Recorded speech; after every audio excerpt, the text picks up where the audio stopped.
MAPS coach with Keller Williams and a friend of Pamela's. She had asked me to join on this call to bring some value to you guys, so I'm excited about today. Just wanted to give you guys a little background on me. I've been a team leader with Keller Williams, an OP with Keller Williams, and a MAPS coach. Been in real estate for 16 years and with Keller Williams since 2012. So I do have experience in what we're doing. I'm here on the West Coast in the suburbs of Los Angeles. Although I love your area, my sister lives in Queens, so I get out there quite often to visit and hope to be doing that soon again. So this morning I gave her about 4 or 5 different subjects that I could speak on, and the one that we talked about today was prospecting via social media, prospecting using Facebook, YouTube, different things like that. And as I was going through my notes, I thought, wow, isn't it odd times that we live in that so much of even the material that applied a week ago has changed already in just a few days, right? Like how we've been operating up until today is not necessarily how we're going to be operating even a week or 2 weeks from now.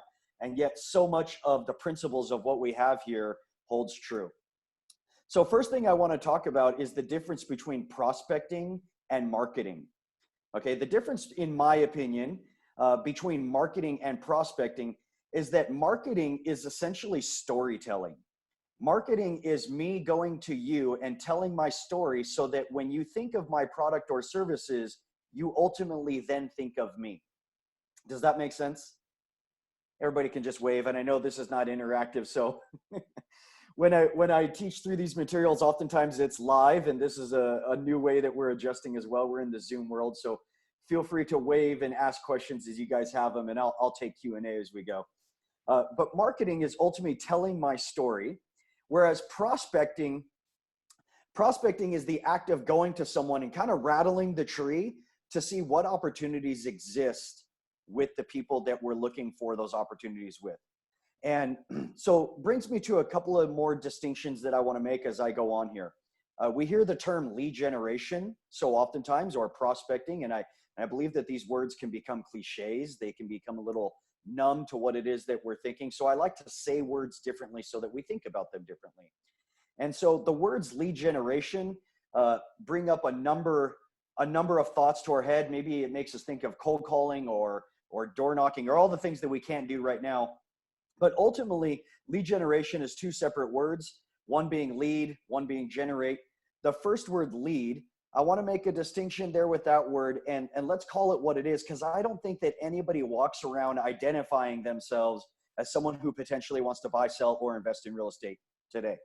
The same way that we don't walk around and saying, hello, my name's Rob Talbot, I'm a watch buyer, or I'm a shoe buyer, right? Although I am those things, I don't identify as those things. So I think it's important to understand that we're not looking for leads. We're not looking for buyers or sellers. We're ultimately just engaging with people. We're telling our story to people. Now, within those people, there lies opportunities. And that's what a lead is. A lead is simply just what opportunity lies with those people. And the opportunity that we're looking for is the opportunity to help someone within the real estate services. That's ultimately our context. That's our opportunity that we're looking for. So we're looking for people to either raise their hand or identify behaviors that say they are an opportunity within the real estate services. If you've got a piece of paper, I want you to draw a circle, okay? And draw a circle on that piece of paper, and for the sake of imagination, we're gonna say that this circle represents the lifespan of someone that's gonna move. And what we know is statistically, people move every 7 to 10 years. So you've got this circle on your piece of paper, and this represents the lifespan of when people move, and it represents about 7 to 10 years long of their life cycle.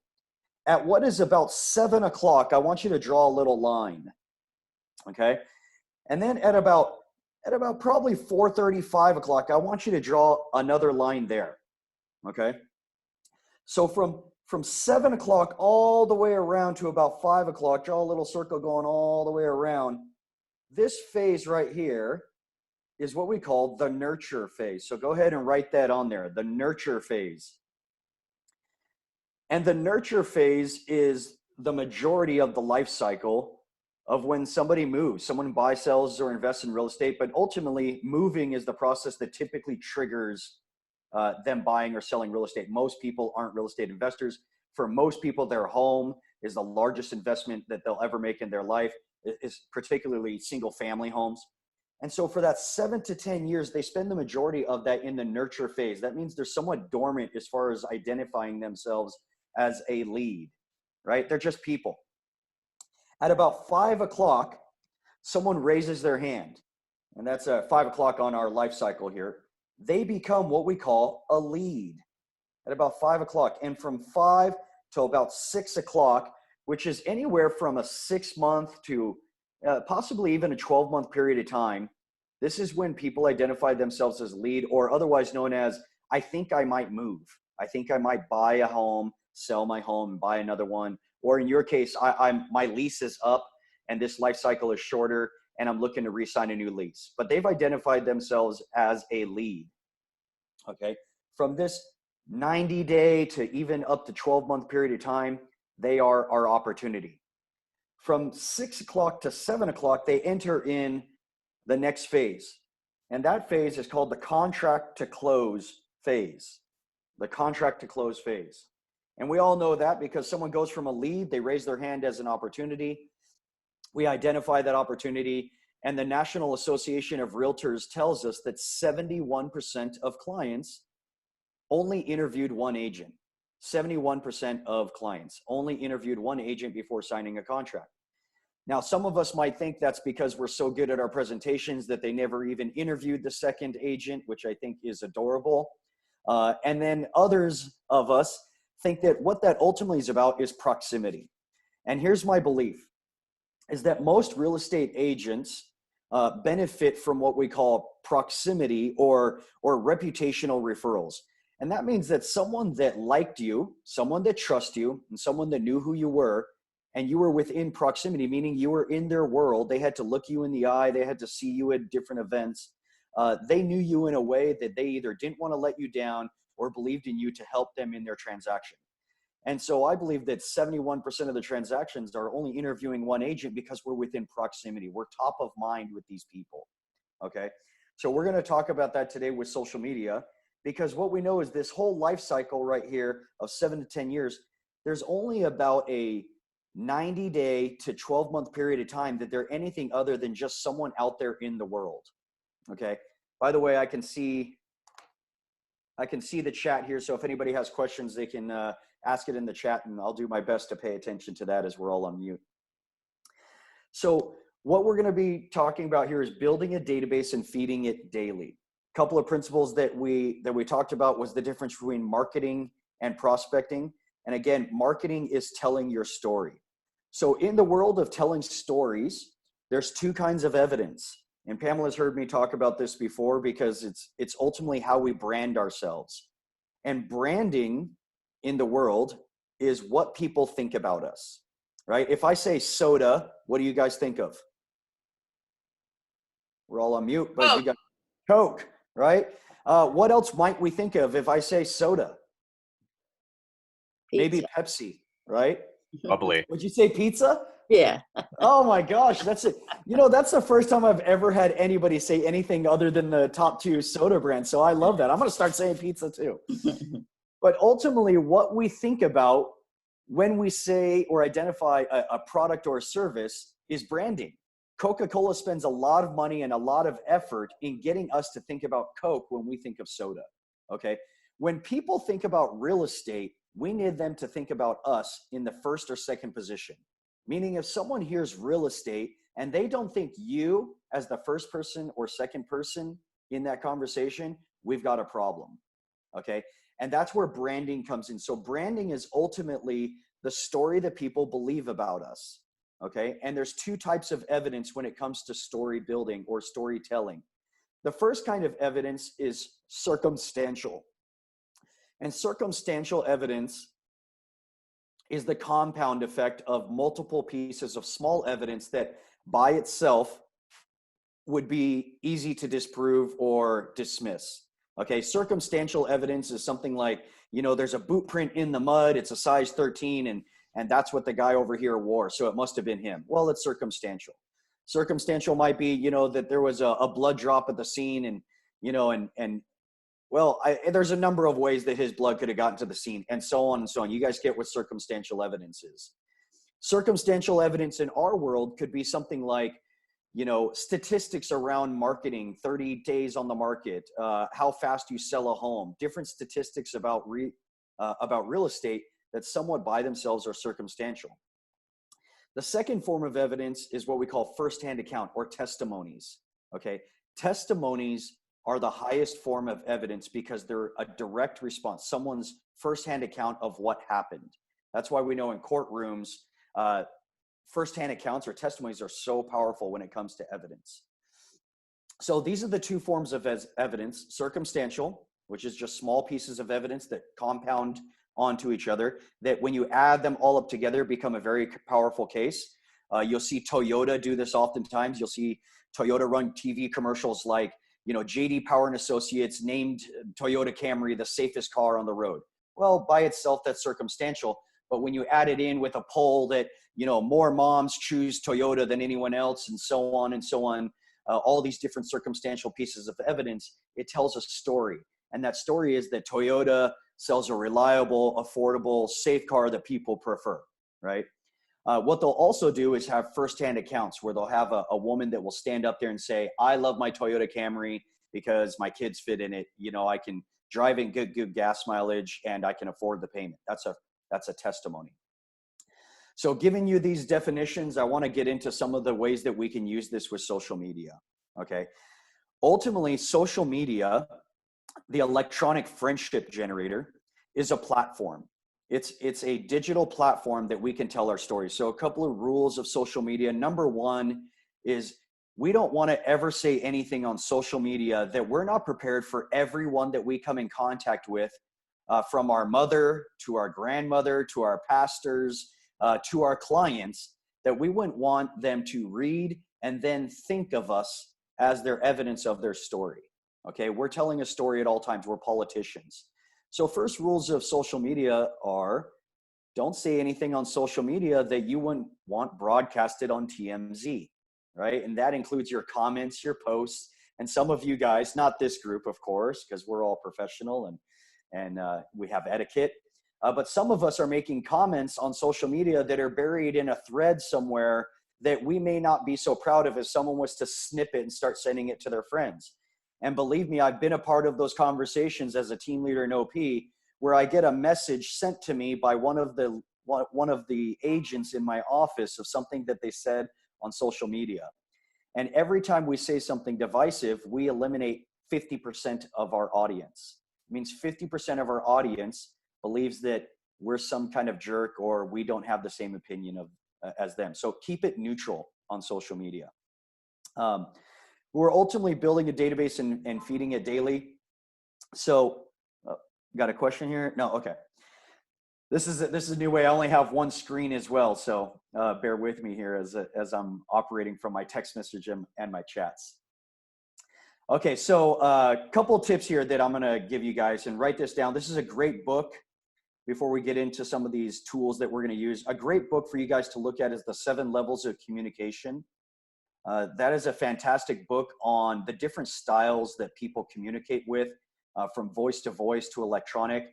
I'm not going to get into that today, but I do think that everyone should go and take the opportunity to read that book and study it in the background while we have some time on our hands. It's really helped me as far as learning the different ways that people like to communicate and how we build relationships, and from picking up the phone to just inboxing some people. Okay. Let me look at my notes here and see where we're at. Okay.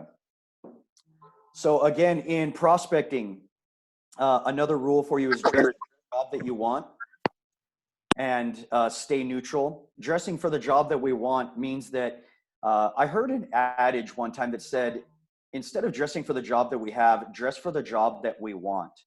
And so how that works for social media is represent yourself and attract the type of clients that you would like to work with, not necessarily the type of clients that you are working with, if that makes sense. So your image on social media, everything from the way that you present yourself in your post, to weigh the things that you talk about. Make sure that you're attracting the people that you ultimately want to attract. Okay, so let's get into some applicable ways to drive up some business. So the first thing I'm going to start with is lists. Who here, by just a wave of hand, knows the difference between a list and a group on social media? All right, this will be fun. So a group is somewhat like a chat room that we create. I'm sure your offices have groups where we identify a list of agents that we can invite, or a list of friends that we can invite to a group based on different social, social commonalities, or maybe we all work together. And when you invite someone to that group, they know that they're in that group. Okay, that might be for KW or moms that work from home and so on. A list is more like a tag, something that you would use on your CRM, but a list, people don't know that they're on. Okay, so write this down: Facebook list. And if any of you guys have your computer in front of you, this is going to be a little bit difficult for some of us that only have one screen. I'm going to give you a couple of step-by-steps on how to do this, because this is in itself one of the tools that's helped me the most with social media. A list is like a tag, where if I hover over somebody's name, and there's this little square there that says friends. So if you have your mouse and you've got another window open, I'm going to give you permission to try this out if you want. And we're just going to slow down and learn a couple of cool tools that you guys can actually apply in your business right now. If you don't have a screen that you can do this with, just write down these rules. If you hover over friends, it will pop up a little list, and it'll say that you're friends. And in that drop down right next to friends, you'll see this little sentence that says add to another list. Okay. If you drop on that add to another list, there's a couple of different lists that are already built into Facebook, maybe the local area that you live in, the city, different things like that. But if you add to another list, you can create another list, like a tag. And here's some ideas for tags that I've used, lists that I've used. Number one is people that I come in contact with that I know are other KW agents. So I added another tag or another list called KW agents. And I've got thousands of friends all over the country that are KW agents, and I've added them to a list so that if I wanted to interact with them, I can interact with just them by themselves. Real estate agents in general, I add them to lists. So I have another list called real estate agents. Anybody who's in real estate at all, whether with my company or another company, I add them to a list. Now remember, they don't know that I'm adding them to this list. This is just like a tag that I'm putting on them. The next one is affiliates, people that I know that are in the real estate industry, lenders, title reps, escrow officers, and so on. Anyone that's an affiliate. Being that I'm an OP and a team leader, I've got a list called recruits. These are agents that I'm looking to get into relationship with and build relationships with, that potentially recruit to the company, people that I believe I would like to be in business with. Now, here's one that you guys are really going to like. I've got one called Sphere of Influence. Okay. Now, Sphere of Influence is just that. These are people that I believe know who I am, like me enough that they would be willing to do a real estate transaction with me, and ultimately trust me in a way that I believe they would either use me or refer me. So they know, like, and trust me. Hey, Okay. Rob, quick question for you. Would you be able to share your screen? I get some questions in chat just asking if you'd be able to show that in like a demo format. Let me see here. You should be able to share your screen. I gave you co-host permission. Okay. So if I go to, Yeah, there should be a button in the middle that says share. There can you you go. see it now? Cool. Okay. Let's do this Awesome. together. Thanks.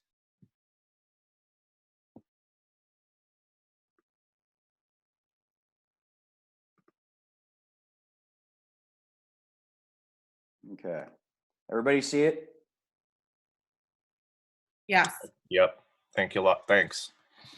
Let's go perv on Pamela. See what her and her little dog are up to. Okay, so everybody see the screen here. We got Pamela. Now see this little drop down right here? Okay. Close friends, acquaintances, add to another list. You got this? And if someone else can just voice on so that, okay, we got a nod. Thank you. I appreciate the nods. Yeah, we're good. Okay. So Yeah. look at this. I made a list, for example, Christmas cards. Can anybody guess what that list of people is? That's your Christmas list. Yeah, so check this out. What I did is I went into my social media and I just started scrolling through all of my friends at one time, and I spent hours upon hours making a list of people that I thought were worthy of getting a family Christmas card.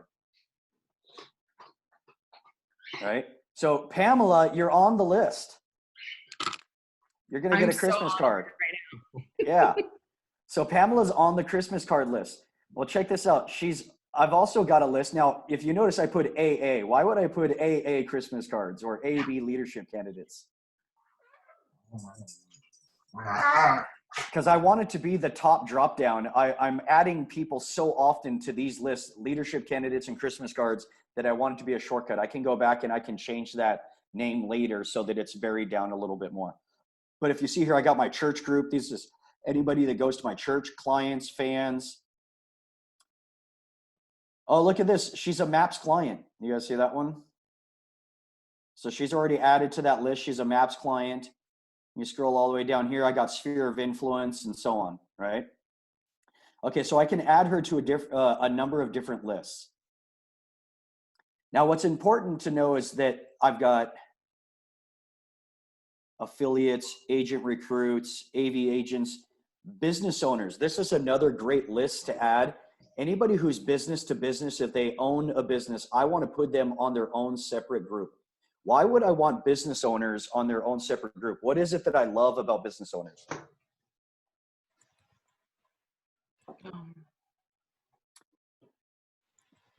I'm going to let someone answer that question. What do we love about business owners? Besides the obvious that they might have money. Well, it's business to business. Am I coming on audio? Yep, I can hear you. Oh, okay. At the end of the day, owners, number one, business owners are typically influencers because of their business, but they understand a thing called reciprocity. They understand how the referral business works. And so business to business owners get treated with a little extra special care, because when I ask someone for a referral in the business world, it's not awkward. They understand how that works. They're glad to take my referrals. They're glad to give referrals when they can. So I'm going to target them a little bit different. So the sphere of influence, and I want you guys to write this down: know, like, and trust. And this is going to be the category that I really want you to focus on. We're going to build all kinds of different categories, but your sphere of influence, these are people that we believe ultimately, if given the opportunity, would do a real estate transaction with us. Okay. Know, like, and trust. I know you guys have heard that before, but I want to break that down in a way that you guys can understand it just a little bit better. For someone to know us, they need to know what it is that we do as well. So they need to know who we are and know what we do. Okay, so when they think of me, they need to think Rob and real estate. That's what knowing who I am is all about. When they like me, likability is not necessarily about manners and etiquette, although there's an aspect of that. Likability is about meeting or exceeding someone's expectation within the context of how you know them. So remember, they got to know me, and how they know me is important. Do they know me as Rob, their friend? Do they know me as Rob, the guy they know from school? Or do they know me as Rob, the real estate agent? Okay. Now, here's a little adage for that when someone comes to know you. It's called the 3-7-27 rule. Write that down, the 3-7-27 rule. And what the 3 stands for is it takes 3 interactions with someone before you know that you know them. After 7 interactions with someone, you know how you know them. So there's an association made after 7 interactions. This is a psychological study. After 7 interactions, you know how you know someone. So if you've ever been at the store before, like I am oftentimes, I'm with my wife and someone waves to you and she's like, "Who is that?" And I go, "I don't know." Well, I've had a few interactions with them. I know that I know them, but I don't know how that I know them. After 7 interactions, you know how that you know someone. After 27 interactions with someone, the study shows that people would have determined whether or not they trust you. Okay? whether or not they trust you after 27 interactions. That does not mean that after 27 interactions, they now trust you. Just means that after 27 interactions, they've determined whether or not they trust you. Now, trust is about circumstantial evidence, right? Trust is about a pattern repeating itself. Okay, so I want to give you guys that tip because as we go into this, I'm going to show you what it is that we're ultimately building here. So if you go to your home page, now let's say I go through and I go to my friends list. I've added a bunch of people to my sphere of influence. I want to show you guys this. This is what's pretty cool. In the bottom left-hand corner, you've got your friends list that you can go into. Look at this one. You guys will get a kick out of this. I've got a list called haters. Why would I have a list called haters? Well, because there's people out there in the world that don't really love that maybe I'm having some success, or maybe they love to nitpick at some of the things that I'm doing, and I keep track of that. So if I've got something that I want to talk about that I'm really excited about and I don't want the haters to see it, I can not only post to just the list, but I can also eliminate people that can see this. So I'm going to get back to that in just a minute. But you guys see I've got this friend list. Okay, I can create a list from here. I can see all my friends and I can add them to lists. If you go through this, I've got different, people on the list. But if you go to, let's go to Christmas cards as an example. If I click on this list, what it's done is it's changed my feed to where I'm only looking at people that are on that list. So now my feed, instead of being anybody or anything that Facebook wants me to see, it's only the people that I've added to my Christmas card list. Okay, now why is that cool? Well, I'm going to give you a rule. It's called the 20-10-5-1 rule. And that stands for 20 minutes, 10 interactions, 5 questions, and 1 inbox. Usually I give people the homework assignment to do this at least twice a day. 20 minutes in the morning, 20 minutes in the evening. You're going to actually block your calendar. Now get this, block your calendar, and you're allowed to go on social media twice a day for work, for lead generation. In this day and age, I'd say you might want to bump that up. Maybe we'll do that 3 or 4 times a day. This is something that we're spending a lot of time on right now, but we're going to be intentional. So 20 minutes, 10 interactions, 5 questions. Now, what the questions means is that the difference between an interaction and a question is that I'm going to come through and I'm going to like and comment on at least 10 of these different posts, but I want you guys to ask at least 5 questions on different posts. So if someone posts something, we'll stay away from that one. We'll stay away from that one, right? Is this just on your general friend feed, or is this on a specific, like your list? This is on a specific list. So look, I go to my friends list. Right. I can go down to my sphere of influence. Now I'm looking,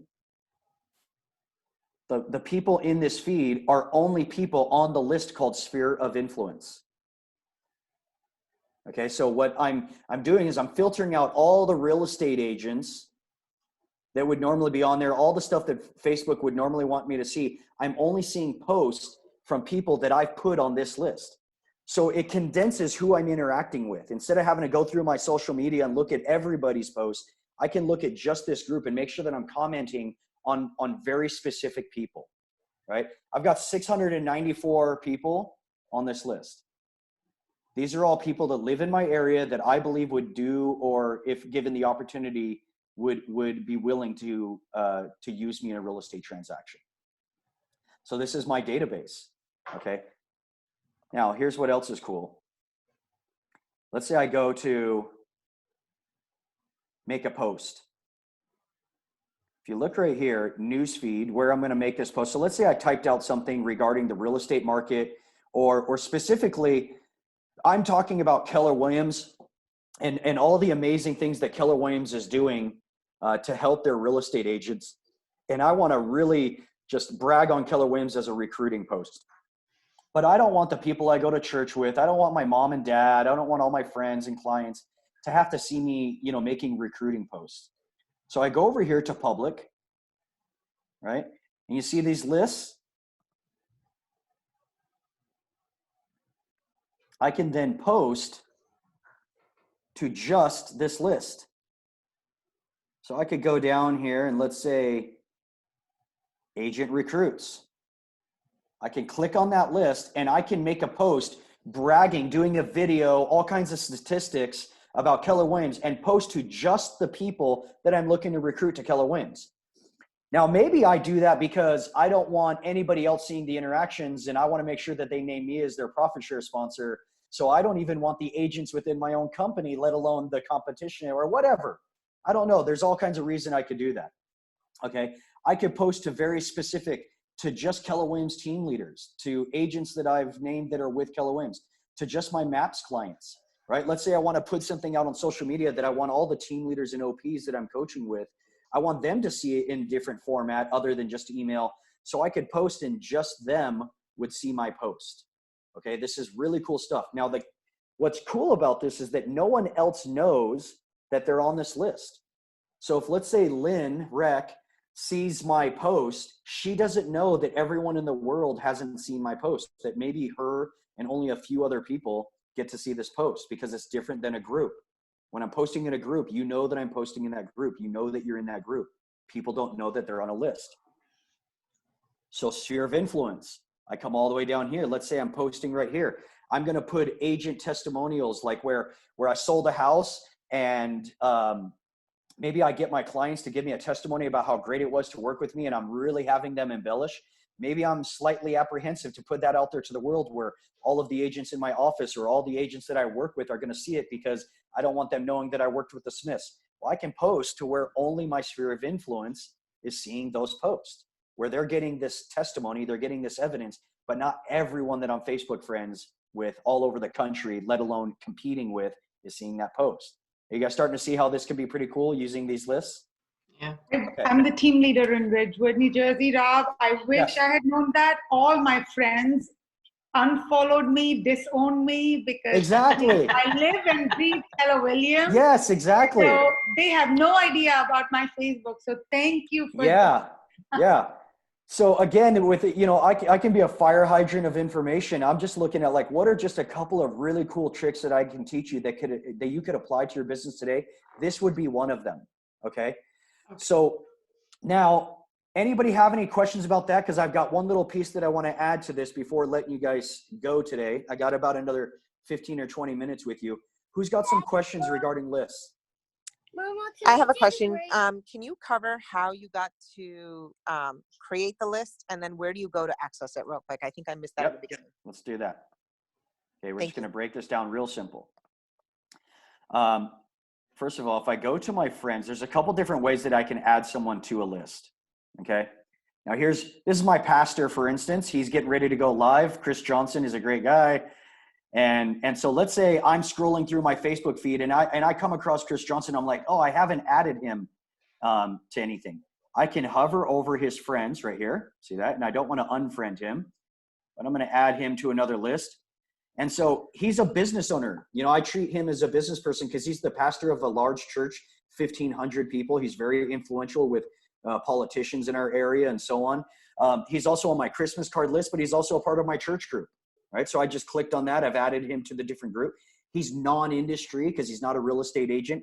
He's one of my advocates. He sent me many, many referrals. So I have him in my Power 100. These are very special people to me, right? These are our advocates. And he's also in my sphere of influence. So if I want to add him to another list, I would just click on, you know, this list and add him to that list. That's one way. Everybody got that? How do we do it in a group? Like, do we just put on the side, where's all of our friends? Like, you know, all the. Okay, so that's the next area I'm going to go to. So now over here, Where are you? Oh. I can just go to my friends list. Right. It's just all of my friends. Okay. Actually, let me go.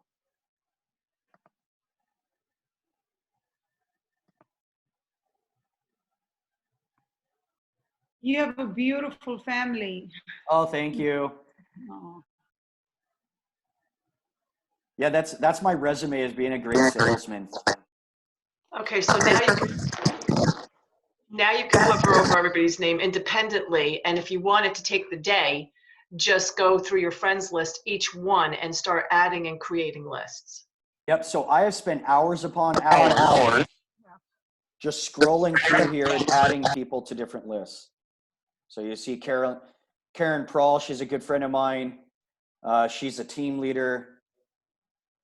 All right, so I'm going to add her to team leader list. She's on my Christmas card list, but she wasn't on my team leader list. Okay. Mo Verma. He's on my Christmas card list. He's a leadership candidate. He's with Keller Williams. He works out of San Fernando and Santa Clarita. He's an agent there, so I've added him to different lists. Right? So Rob, one more question. Sorry, everybody, but No. all right. So I know how to add to the list, but how do we actually create the name? Is when you go to add to list, is that where you could Okay. create the name?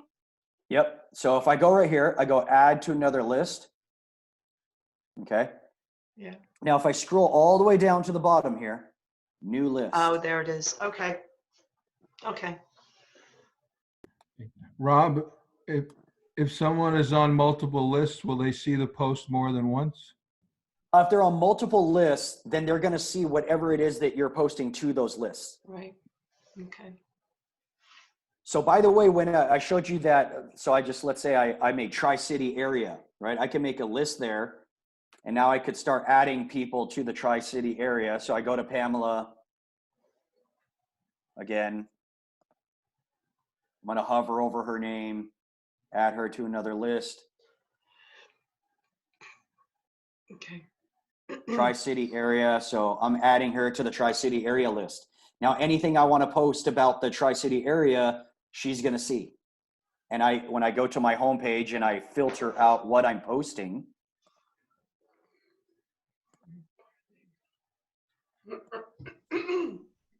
So I have a question. I think that somebody just asked this. If, for example, let's say you're a business owner, you're on my list as a business owner and you're on my list as a sphere of influence.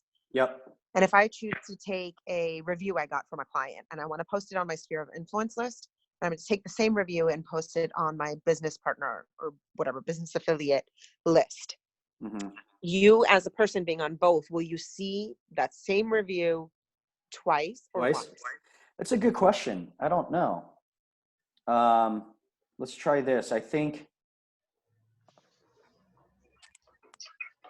so we can only filter one At a time. list at a time. Right. So I think it would be two separate posts. Okay. In that case. However, what you can do, here's what else is cool, is that I can, let's see here. There's an area where I can eliminate people as well. Rob, while you're looking at that, a quick question. So all this is done on your personal page, not your business page. All personal page. Yep. I don't like business pages because it doesn't give it the same, the same priority. So here's what I was going to show you guys. This is what you could do. Don't share with is also cool under the custom. Okay. Don't share with. So let's say I don't want to share with certain people. You guys see that? I can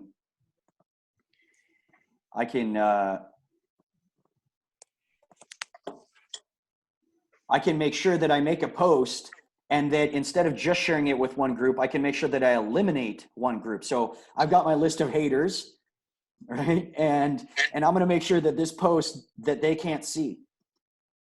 These are people that want to see me fail in life, and maybe I don't want them knowing about something I'm posting about, but I haven't unfriended them because I'm passive aggressive about it. In relation to what Jennifer was just asking, if this goes on a personal or business page, being that most of Facebook's algorithm, don't they get kind of pissed off if we do too much business posts on the personal page? That's one. But two, I thought that if we segregate all of these people on our personal page, it will filter over to our business page. So any posts that we make to acquaintances or to Christmas cards, wouldn't that be able to be pulled over to the business page? No, I don't know. That's a good question. All right, because being real estate agents, shouldn't we kind of be focusing on working off of predominantly our business page and then pulling that into our personal page? So this isn't specific to, if we're going to be, I'm not going to get into the marketing of it. So yeah, if you have a post that you want to be sharing on your personal page, then yeah, I would say host that. If you've got a YouTube blog or anything like that, yeah, you want to host that on your business page and then share it to your personal page. What I'm looking at specifically right here is when I'm just organically telling my story, when I'm interacting with people, when I'm making my posts. Very important to make sure that we're telling our story in a way that's like, hey, I'm out showing homes. You want to be posting about that, but I don't want to be overwhelming all of the people that maybe don't want to be seeing that story. If I'm going to be sharing a post about, what's going on in the world right now, statistics about selling real estate or why Keller Williams is so great or whatever that story may be, if I'm posting to a very specific group, then I'm going to use this on my personal page. So then one last question, because one of my lists that I wanted to make was open houses. Yeah. So maybe maybe I want to host a private open house.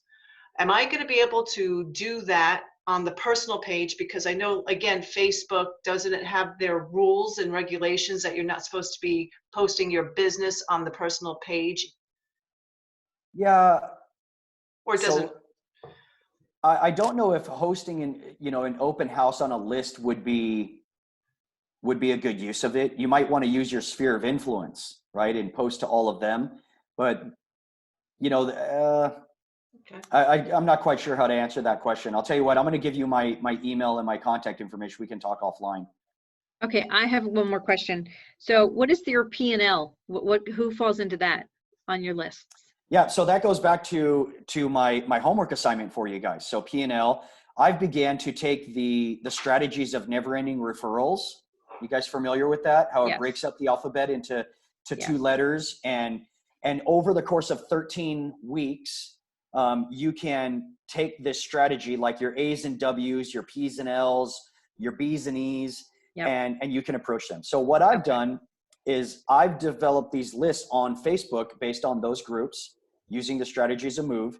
And I've turned it into either a 26-day strategy or a 13-day strategy right now, since we're bunkered in our house. So instead of taking 13 weeks to identify 2 letters of the alphabet once a week, I'm doing a group a day. And that's my homework assignment while I'm at home.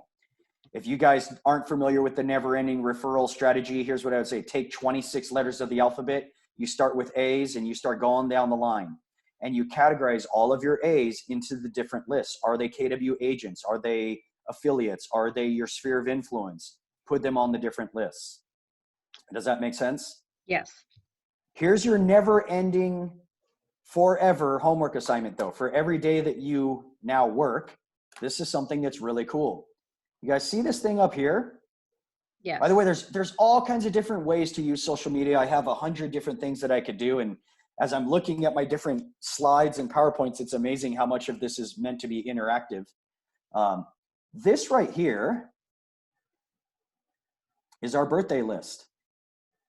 Every single day, all these names pop up. So what are some of the things that I can do with this list? Wish Well, everybody a happy birthday. Yeah, I can wish them a happy birthday. That's true. What I like to do is, this is a little life hack. I go onto this list and then I call and text message them. So instead of going to this list and just typing on here like everybody else and be one of the other 200 people that post on their page, I then use this as a trigger to call them or text message. There's only about 7 to 10 a day.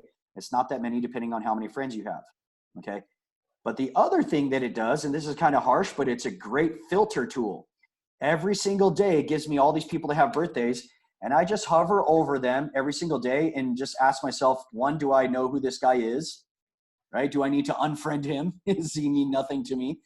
Or do I need to add him to a different list?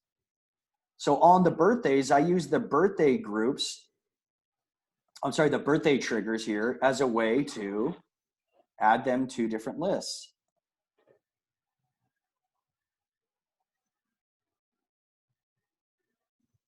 So he's an AV agent. right? He's Keller Williams. I'm able to add him to those different lists. So every day that I work, I'm going to use those birthday triggers as a way to filter anybody who maybe slid through the cracks of me adding people to a list. You guys got that? Mm. I have a question, Rob. Hi, this is Ashita. Okay. How are you? I'm good. So you were talking about the never-ending referral business. Yeah. I didn't quite understand what you were telling about. Like, what is the strategy? You said 13 weeks or 26 day. What exactly do we do on the? So get with your team leader and ask them about the never-ending referrals model. It's a group course that MAPS teaches, and what it does is it teaches you how to reach out to your database, and it gives you a filter option of, instead of overwhelming you with going into everyone inside your database and categorizing them, it would give you 2 letters of the alphabet each week. And so, for instance, the very first week of the class would be your A's and your W's. You would reach out to everyone with the name of the A and everyone with the name of the W. So if I go to friends,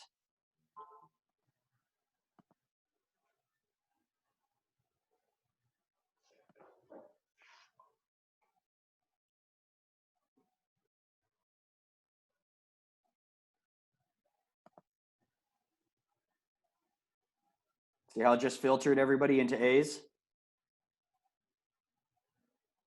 So now I can go through and start categorizing all of my A's. Once I get all of my A's done, I can go to B's. And it's going to give me everybody with a name that has a B.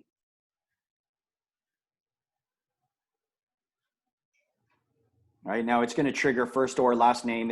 You know, you might get some redundancies on here, but you guys can see how this is pretty cool going through and filtering people. It's not so overwhelming when you think, okay, well, I've got, 3,000 friends. Another really cool one is that you can filter by current city. So now I can look at all the people that are in my hometown. Facebook is only saying that 439 of my friends live in my current city. There's probably a lot more than that. But nevertheless, I know that these people all live around me. I can go through and filter them pretty quickly because they're aggregated. Can I ask you, what is the followers are, wait a minute, aren't the followers the same amount of people? No. No. No, Okay, it's only, yeah, because look at this. I've got a lot of people that have friend requested me, and I'm not necessarily friends with them. I haven't gone through the list yet and seen who I'm going to accept and not accept, but they could be following me. So you could have many more followers than you do friends. if you have an open profile, right? If you have an open profile, yeah. Okay. Okay, I tried to keep this as narrow as I could, giving you guys some highlights and some very specific things that you can do. My email is Rob Talbot, first and last name, you see right here. Rob Talbot at kw.com.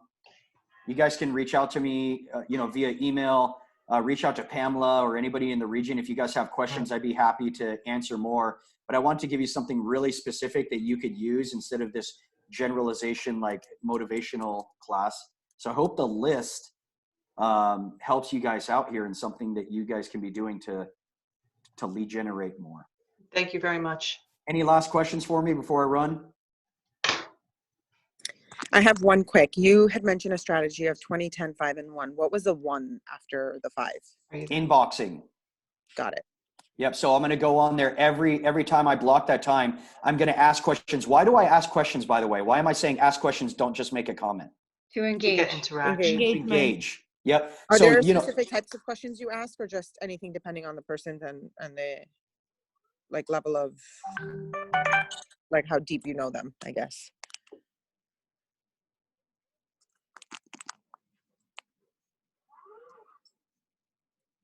You there? Yep. You see how easy that was?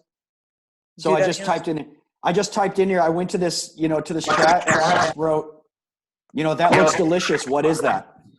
Got it. Okay. Okay. Got it. It creates engagement. Got it. Okay. Yep. And then 1 inbox? Yep. Inboxing people. So I'm looking for reasons to reach out to people. By the way, you guys, this is a great app. I know this is a digression. Hiatus. This is a great app for you guys to go and check out. It tells you all the subscriptions that you have I found out I had 3 Netflix accounts and so on as we're all cutting budgets. So you look at this, my friend Mike, his dad's birthday came up, right? So maybe he's out golfing. Maybe I inbox Mike about golfing. Hey buddy, it's been a while. You know, I saw you posting a picture about your dad's birthday. Just reminded me when this is all over, we need to get out and get golfing. How are things? Right? This is just a way to interact with people. So I'm inboxing him over something that maybe he posted. Rob, you've been fantastic. Thank you. Okay, Yeah, thank you, Rob. This is great. Yeah, I hope this helps you guys out in a very specific way. You guys have an amazing day. Stay safe out there. Thank you. Great. All right. Take care, guys. Thanks. Bye-bye. Wow, what a great class. Thank you, guys. This was awesome. Thank you. Hi, everybody. It's nice to see you. Ew. Hi, Jen. Hi, Rachel. Oh, you look good. You look good. So do you. Hi, What's up Rachel. next? Hi, Karen. Thanks, How are everybody. you? This is such a good class. Pam, It was a thank great you. That was class. Pam's maps coach. So It was a great class.